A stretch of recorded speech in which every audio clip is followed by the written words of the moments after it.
할렐루야. 네, 금요 성령 집회 오신 교회 여러분들을 주님의 이름으로 환영합니다. 우리 함께 말씀 찾아보도록 하겠습니다. 역대하 7장 11절에서부터 16절까지만 보겠습니다.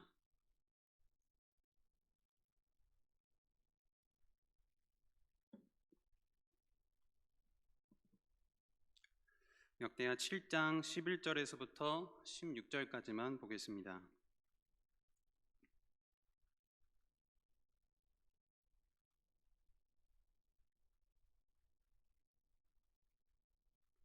예, 다 찾으신 줄 알고 말씀 봉독하도록 하겠습니다. 솔로몬이 여호와의 전과 왕궁 건축을 마치고 솔로몬의 심중에 여호와의 전과 자기의 궁궐에 그가 이루고자 한 것을 다 형통하게 이루니라. 밤에 여호와께서 솔로몬에게 나타나사 그에게 이르시되 내가 이미 네 기도를 듣고 이곳을 택하여 네게 제사하는 성전을 삼았으니 혹 내가 하늘을 닫고 비를 내리지 아니하거나 혹 메뚜기들에게 토산을 먹게 하거나 혹 전염병이 내 백성 가운데에 유행하게 할 때에 내 이름으로 일컫는 내 백성이 그들의 악한 길에서 떠나 스스로 낮추고 기도하여 내 얼굴을 찾으면 내가 하늘에서 듣고 그들의 죄를 사하고 그들의 땅을 고칠지라. 이제 이곳에서 하는 기도에 내가 눈을 들고 귀를 기울이리니 이는 내가 이미 이 성전을 택하고 거룩하게 하여 내 이름을 여기에 영원히 있게 하였음이라. 내 눈과 내 마음이 항상 여기에 있으니라. 아멘. 오늘도 주님께서 이 밤에 예배하고자 하는 저와 여러분들, 함께 기도하고자 하는 저와 여러분들을 은혜와 또 사랑으로 덧입혀 주시기를 간절히 소망합니다. 오늘 본문을 함께 나누기 위해서요, 먼저 두 인물을 함께 좀 보도록 하겠습니다. 이스라엘의 최초의 이 성전 건축 사건이 왜 시작되었는지, 그리고 어디서부터 출발하게 되었는지, 그리고 성전의 존재 목적은 어디에 있는지 우리가 함께 좀 보도록 하겠습니다. 오늘 저와 여러분들과 같이 고대 옛 시대에서는요, 하나님을 정말로 사랑하고 그분을 예배하는 것을 인생 최고의 가치로 여겼던 한 사람이 있습니다. 하나님도 그를 굉장히 사랑하셨고요, 그가 하나님을 사랑하여 고백했던 많은 말들이 있는데 그 모든 말들을 우리 하나님께서 하나도 빠짐없이 기억하셨고 심지어 성경에도 기록되게 하셨습니다. 그리고 하나님을 사랑하는 그를 통해 하나님의 계획을 이루시고자 해서 그 사람을 한 나라의 통치자로, 왕으로 세우시기까지 합니다. 그런데 그는 왕이 되었음에도 교만하지 않았고요, 늘 하나님의 율례와 법도에 순종하고, 그리고 늘 하나님이 계신 곳에, 하나님의 궤 곁에서 하나님을 예배하는 습관을 놓치지 않았고요, 하나님을 향해 그 거룩한 손을 들어서 기도하기를 멈추지 않았던 사람입니다. 자, 여러분들, 이 사람의 이름은 무엇일까요? 이 사람의 이름은 다윗이라는 왕입니다. 자, 그가 어찌나 하나님을 사랑했는지 하나님이 너무나 많은 축복을 주시고, 그리고 수많은 그 복을 받게 해주셨음에도 이 다윗은요, 자신은 하나님을 위해서 무언가 큰 보답을 하지 못했다는 것을 이제 마음에 염두하기 시작합니다. 그가 수많은 제물들을 하나님께 올려드렸고 수많은 찬양과 수많은 기도를 하나님께 많이 올려드렸음에도 다윗은요, 그보다도 더 하나님의 거룩한 뜻을 위해서 일을 하고 싶었던 사람입니다. 자, 다윗이 고민에 고민을 하고 생각에 생각을 더해갈 무렵에 이 왕의 머릿속에 한 가지 불편한 생각이 스쳐 지나갑니다. 지금 자신이 앉아있는 이 너무나 화려한 왕좌와 당시 최고의 목재가 백향목이라는 목재인데 그 목재로 지어진 왕궁에 지금 살고 있거든요. 그런데 하나님이 계신 곳이 이보다도 누추하다는 것을 발견합니다. 그리고 그의 곁에서 늘 하나님의 뜻을 얘기해주고 전달해주었던 한 선지자가 있어요. 그 선지자에게 다윗이 이렇게 하소연을 합니다. 이보게, 나는 이렇게 화려한 이 왕궁에 살고 있는데 내가 가만 생각을 해보니까 우리 하나님은 너무나 누추한 곳에 계시는 것 같다. 자, 저와 여러분들이 함께 기억해야 될 것은 무엇이냐면요, 이스라엘의 이 최초의 성전은 어떤 한 왕의 욕심에서 비롯된 것이 아닙니다. 정말 순수하게 하나님을 사랑했고 그 하나님과의 관계를 가장 소중하게 여겼던 그 간절한 마음에서부터 이 성전 건축의 시작이 출발이 되었다는 거예요. 겉만 보면은 굉장히 크고 화려하고 온갖 금과 은과 보석과 철과 나무로 지어진 성전이지만 사실은 하나님을 정말 사랑하고 하나님을 나타내고자 했던 이 다윗의 순수한 마음과 뜻이 기초가 되어서 지어진 것이 바로 성전입니다. 이것이 성전 건축의 첫 출발지였어요. 그리고 이 성전 건축 계획이 이제 그의 아들에게 솔로몬에게 전수되기 시작합니다. 자, 그가 왕위에 이제 오릅니다. 솔로몬이 왕이 되고 나서 4년이 흐르게 되는데요. 예루살렘 모리아 산꼭대기에서 드디어 성전 건축이 이제 시작이 됩니다. 7년의 세월을 성전 건축의 세월로 보내게 되고 드디어 성전이 이제 완공이 돼요. 솔로몬이 온 이스라엘 사람들을 이제 다 모읍니다. 다 모아서 이 성전 앞에 자리를 잡게 해요. 그리고 하나님의 언약궤를 성전 안에 이 지성소에다가 이제 놓게 됩니다. 그리고 온 레위인과 제사장들이 이제 하나님을 아주 힘껏 찬양을 하기 시작하는데 이 찬양이 시작하자 하나님의 영광이 그 성전에 가득해졌다고 기록합니다. 그리고 구름이 성전을 뒤덮어버려요. 자, 곧 이어서 이제 솔로몬이 자신을 위해서 만든 한 단이 있었어요. 그 단 위에 올라가서 이제 두 손을 들어서 대표 기도를 합니다. 백성들을 위해서, 이 성전을 위해서 하나님께 솔로몬이 대표 기도를 하는데 이 기도가 마치자마자 불이 하늘에서부터 내려왔어요. 모든 번제물을 불태워버리는 이 모습을 모든 이스라엘 백성들과 이 왕이 직접 보게 됩니다. 자, 여러분, 이 모든 현상들은요, 사실 광야에서 모세가 성막을 지었을 때 발생된 현상과 똑같은 현상입니다. 모세가, 여러분 기억하시겠지만은 하나님의 명령을 받아서 성막을 만들어요. 그리고 만들자마자 이 성막에 구름이 뒤덮입니다. 그리고 하나님의 영광이 가득 찼다고 기록을 해요. 그리고 첫 제사, 처음 예배를 딱 드렸을 때 불이 하나님께로부터 나와서 그 모든 번제물을 불태웠다고 기록합니다. 그들의 조상들이 직접 눈으로 봤던 그 하나님의 임재를 지금 480년이 지난 이 이스라엘 백성들이 똑같이 본 거예요. 이것은요, 광야 시대 때 있었던 모세가 지은 그 성막과 지금 왕정 시대에 솔로몬이 지은 성전의 본질이 같다는 것을 의미합니다. 성막의 본질과 성전의 본질이 같다는 것을 하나님께서 임재를 통해서 보여주고 계시는 거예요. 여러분, 하나님이 성막과 마찬가지로 이 성전에도 목적을 두셨다는 것을 기억하셔야 됩니다. 여러분, 어떤 목적일까요? 여러분, 성막과 성전을 세운 동일한 목적이 있는데 그 목적이 과연 무엇일까요? 성전의 존재 목적을 한 가지로 정리를 할 수 있습니다. 하나님과 사람의 친밀한 관계를 보여주는 거예요.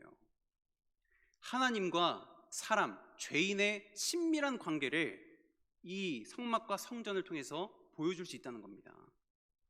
하나님이 살아 계시다는 것을 드러내면서 하나님을 믿는 백성이 이 하나님과 얼마나 친밀한 관계를 맺어가는지를 눈으로 직접 보여줄 수 있다는 거예요. 이것이 성전의 존재 가치를 드러내는 핵심 요소입니다. 이 핵심 요소가 그 옛날 성막에도 있었고요, 성전에도 똑같이 있었고 오늘 우리가 있는 이 교회에도 동일하게 있습니다. 다윗이 이 성전 건축을 처음 계획했을 때에 품었던 마음이 여기서부터 출발을 한 거예요. 하나님을 드러내고자 했던 겁니다. 자신을 드러내고자 했던 게 아니라 하나님을 드러내고 싶었던 거예요. 그리고 하나님을 믿는 사람들이 얼마나 거룩한 사람들인지, 그 하나님과 존재하고 하나님과 교제하는 사람들이 얼마나 거룩하고 구별된 사람들인지를 다윗이 보여주고 싶었던 겁니다. 그들이 예배하는 모습들, 그들이 기도하는 모습들을 온 열방에 보여주고 싶었던 거예요. 그 이유가 있죠. 하나님과 그 믿는 백성들의 거룩하고 친밀한 관계가 드러나야만 온 세계 열방이 이 하나님을 알 수 있었기 때문입니다. 그래서 이스라엘을 선택하셨고 성막과 성전과 교회를 건축하게 하신 거예요. 모세가 지은 성막도 그 이유에서부터 출발했고요, 성전도 처음부터 이 목적을 가지고 지었던 것입니다. 그리고 다윗뿐만 아니라 이제 그의 아들 솔로몬도 이 성전의 존재 목적을 알고 있었던 사람이에요. 자, 오늘 본문 앞부분에 보시면은 솔로몬의 이 장문의 대표 기도가 기록이 되어 있습니다. 근데 이 기도를 제가 한번 주의 깊게 들여다봤는데요, 좀 놀라운 것을 제가 발견을 하게 되었습니다. 여러분, 이 기도문에는 기도를 들으시다라는 말이 12번이나 등장해요. 그렇게 길지도 않은 이 기도문 안에 기도를 들으신다는 표현이 12번이나 등장합니다. 그리고 기도를 하다라는 말이 11번이나 나와요.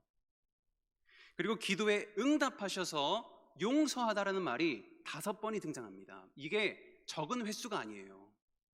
이 짧은 기도문 안에 이런 기도라는 주제가 계속 나온다는 것은 의도가 있다는 것이죠. 솔로몬이 이 기도라는 단어를 강조하고 또 강조하며 기도를 했던 이유가 있습니다. 이 역대기를 기록한 저자가 굳이 이 솔로몬의 긴 기도문을 여기에 기록한 이유가 있다는 거예요. 성전이 존재하는 목적을 잊지 말라는 것입니다. 성전이 단순히 건물로만 보여지는 것이 아니라 이 성전을 통해서 하나님의 살아계심과 그분을 믿는 사람들과의 관계가 얼마나 아름다운 것인지, 거룩한 것인지, 선한 것인지를 세상과 온 열방에 드러내고자 했던 거예요. 영원토록 말이죠. 이 선한 목적을 나타내기 위해 솔로몬이 선택한 단어가 기도라는 단어입니다.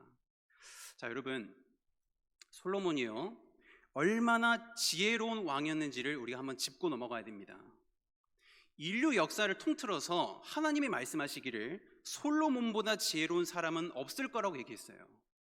그러니까 온 세계 만물을 통틀어서 인간 중에서는 솔로몬이 지혜로웠다는 거예요. 솔로몬만큼 지식과 지혜가 충만한 사람이 없었다고 얘기를 합니다. 하나님이 직접 말씀하신 거예요. 그런데 이렇게 지혜로웠던 솔로몬이 그 많은 단어들 중에서 기도라는 단어를 반복하면서 말한 이유가 있습니다. 살아계신 그 하나님과 거룩한 그 백성들의 거룩한 관계는 이 기도를 통해서 친밀해질 수 있다는 것을 솔로몬이 알려주고자 했던 거예요.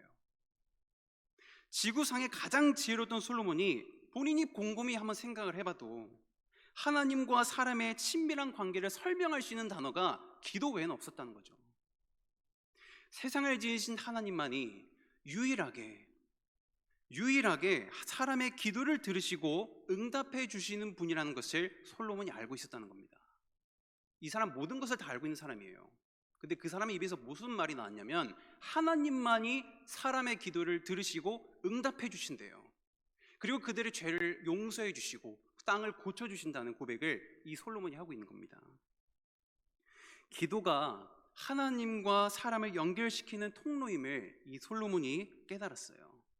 기도가 하나님과 사람이 서로 교제하는 유일한 통로라는 것을 솔로몬이 깨닫고 이렇게 기도문을 올린 겁니다. 자, 솔로몬의 이 놀라운 기도 이후에 불이 이제 하늘에서 내려와서 모든 번제물을 다 태워요. 이 모습을 이스라엘 백성들이 다 보게 됩니다. 그리고 그때로부터 14일 동안 성전 낙성식을 이제 치르게 됩니다. 어마어마하게 치러요. 많은 파티와 축하와 음식을 교제하면서. 자, 그런데 이 열기가 식어질 때쯤 밤에 하나님이 이 솔로몬을 다시 만나 주십니다. 그리고 그에게 아주 중요한 말씀을 해 주셨는데요, 그것이 오늘의 본문이에요. 그의 기도하는 모습과 기도하는 자세가 하나님 보시기에 너무 훌륭했다라고 얘기하지 않았습니다.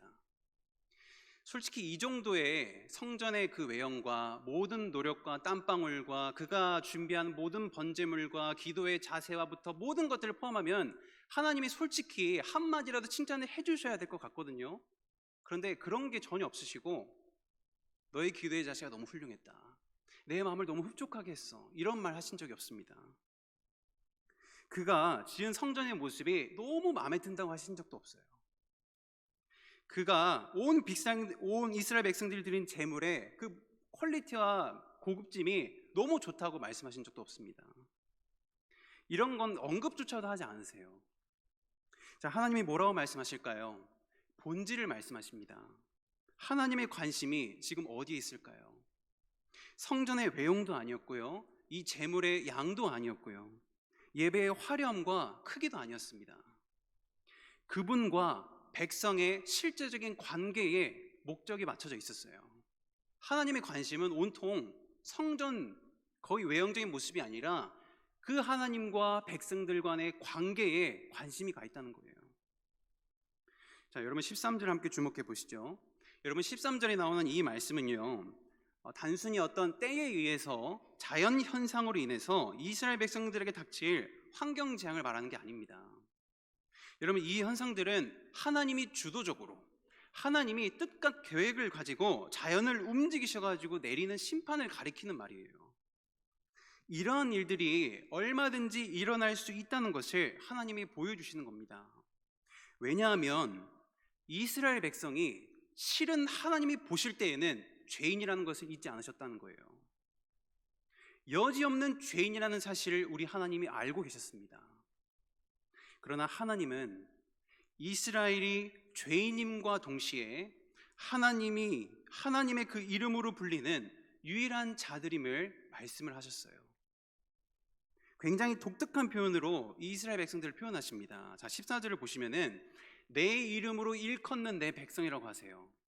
내 이름으로 부르는 내 백성. 이 말은요, 이스라엘 사람을 부를 때 반드시 하나님의 이름을 함께 붙여서 불러야 된다는 뜻입니다. 이스라엘이 아니라 하나님의 백성 이스라엘이 맞는 표현이라는 거예요. 이것은요, 이스라엘이야말로 이 하나님의 백성이라는 정체성을 하나님이 직접 드러내 보이신 겁니다. 죄인이지만 하나님의 백성이에요. 죄인이지만 하나님이 택하신 자들입니다.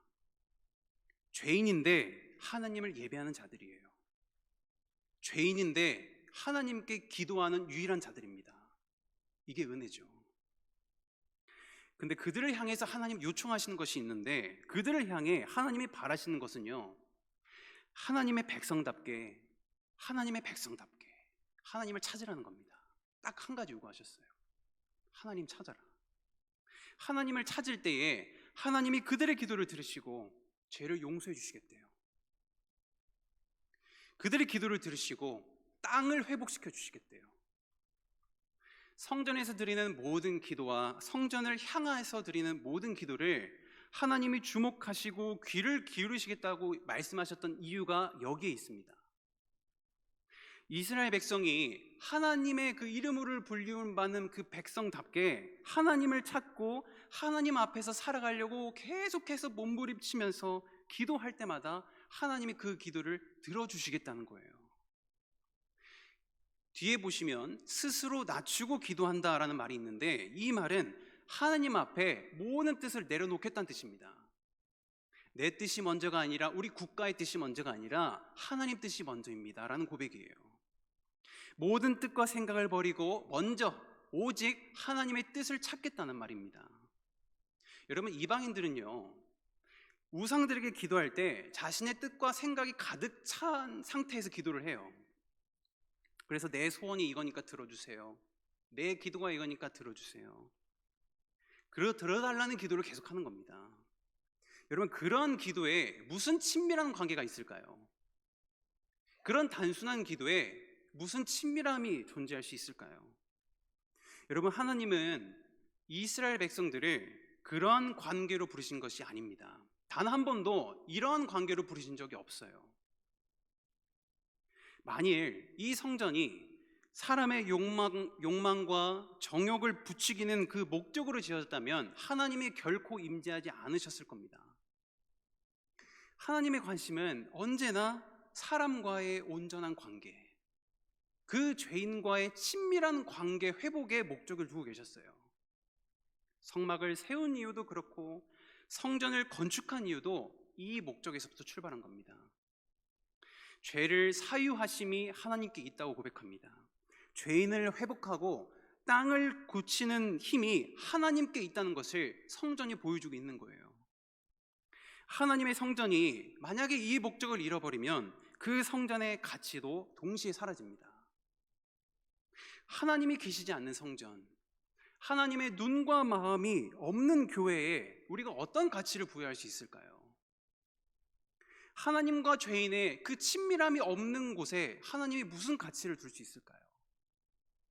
여러분, 오늘 본문 뒷부분에 보시면은 만약 이스라엘 백성들이 하나님의 백성으로서의 정체성을 잃어버리면 이토록 위대하게 너무 오랜 세월 지은 이 성전이라 할지라도 그냥 가차없이 버리겠다고 한 이유가 이 맥락에서 이야기를 하신 겁니다.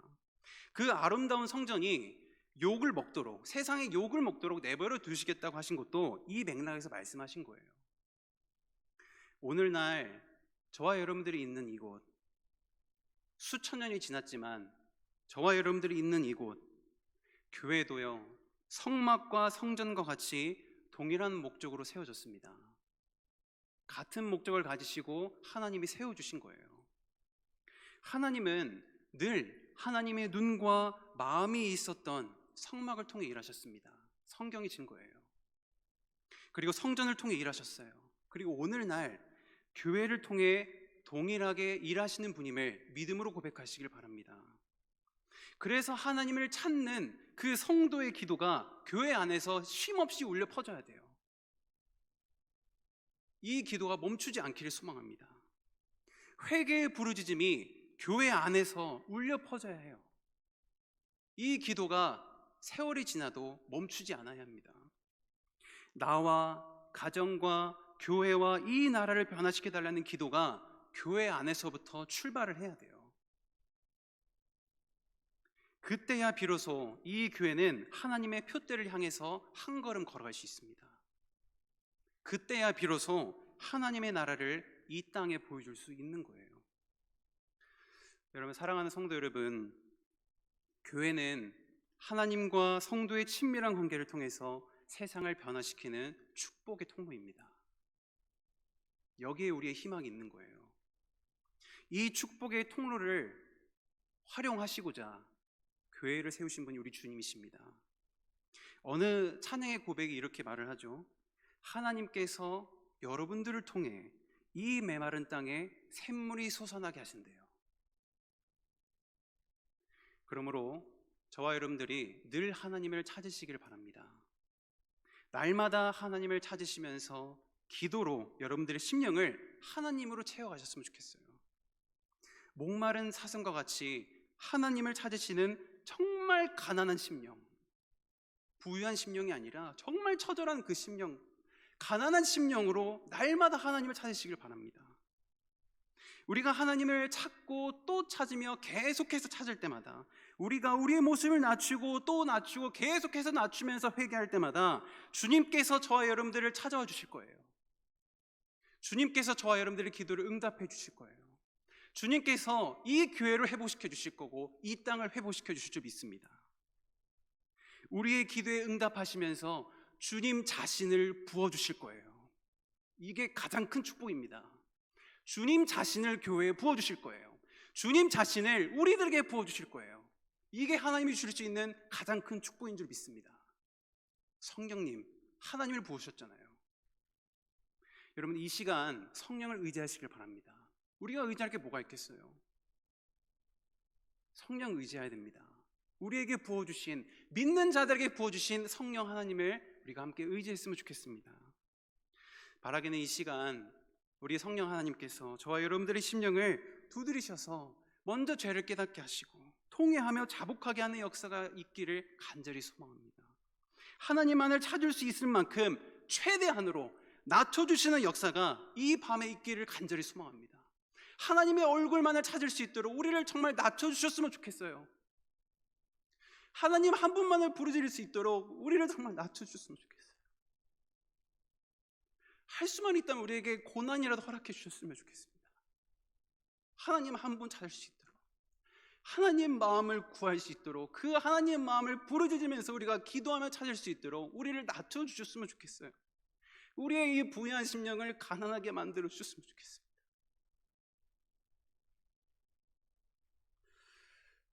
신약시대잖아요. 우리가 이제는 교회입니다. 여러분, 우리 한 사람이요 성전으로 살아가야 돼요. 성령님이 주시는 그 힘과 능력으로 우리에게 늘 말씀해 주시는 그 성령의 따스한 음성을 우리가 들을 수 있다면 얼마나 행복한 사람이겠습니까? 행복이 여기 있는 거 아닐까요? 성경이 이것을 말하고 있습니다. 하나님과의 친밀한 교제가 가장 큰 행복이래요. 그 행복을 오늘 이 밤에 저와 여러분들이 함께 누리시는 역사가 있기를 우리 주님의 이름으로 간절히 축원합니다. 우리 함께 기도하겠습니다.